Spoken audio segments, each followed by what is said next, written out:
ബിൽക്കിസ് ബാനോ കേസിലെ 11 കുറ്റവാളികൾ ഒളിവിൽ. സുപ്രീം കോടതി വിധി വരുന്നതിന് തലേദിവസം വരെ പ്രദേശവാസികൾ ഇവരെ കണ്ടിരുന്നു. എന്നാൽ ഇവരെക്കുറിച്ച് കൃത്യമായ വിവരമില്ലെന്ന് ബന്ധുക്കൾ പറയുന്നു.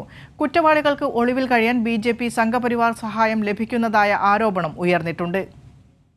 സംഘപരിവാർ പ്രവർത്തകരും കൊടും കുറ്റവാളികളുമായ 11 പേരെ വെറുതെ വിട്ട ഉത്തരവ് റദ്ദാക്കിയ സുപ്രീം കോടതി 2 ആഴ്ച സമയമാണ് തിരികെ ജയിലിൽ തിരിച്ചെത്താൻ ഇവർക്ക് നൽകിയിട്ടുള്ളത്. ശിക്ഷയിൽ ഇളവ് നൽകിയ ഗുജറാത്ത് സർക്കാരിന്റെ തീരുമാനം സുപ്രീം കോടതി കഴിഞ്ഞ ദിവസം റദ്ദാക്കിയിരുന്നു. എന്നാൽ കോടതി വിധി വന്ന ദിവസം മുതൽ ഇവരെല്ലാവരും ഒളിവിൽ പോയി എന്ന റിപ്പോർട്ടുകളാണ് പുറത്തുവരുന്നത്.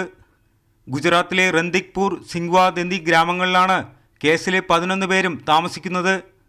ചിലർ വീടുകളിൽ നിന്ന് പോയി ഒരാഴ്ചയായെന്നും എവിടെയാണെന്നറിയില്ലെന്നാണ് ബന്ധുക്കൾ പ്രതികരിച്ചത്. എന്നാൽ എല്ലാവരെയും വിധി വരുന്നതിന് തലേദിവസം വരെ കണ്ടിരുന്നതായി നാട്ടുകാർ പറയുന്നു. കൊടുംകുറ്റവാളികളായ ഇവർക്ക് ഒളിവിൽ കഴിയാൻ സഹായം നൽകുന്നത് സംഘപരിവാർ നേതൃത്വമാണെന്ന ആരോപണം ഉയർന്നിട്ടുണ്ട്. BJP ഭരിക്കുന്ന ഗുജറാത്തിലെ സർക്കാരും കുറ്റവാളികൾക്ക് സഹായം ഒരുക്കുന്നുണ്ടെന്ന് പരാതിയുണ്ട്. കോടതി വിധിയുടെ പകർപ്പ് കിട്ടിയിട്ടില്ലെന്നും പ്രദേശത്ത് സംഘർഷാവസ്ഥ ഒഴിവാക്കാൻ സേനയെ വിന്യസിപ്പിച്ചിട്ടുണ്ടെന്നും ദാവോദ് SP ബൽറാം മീണ പറഞ്ഞു.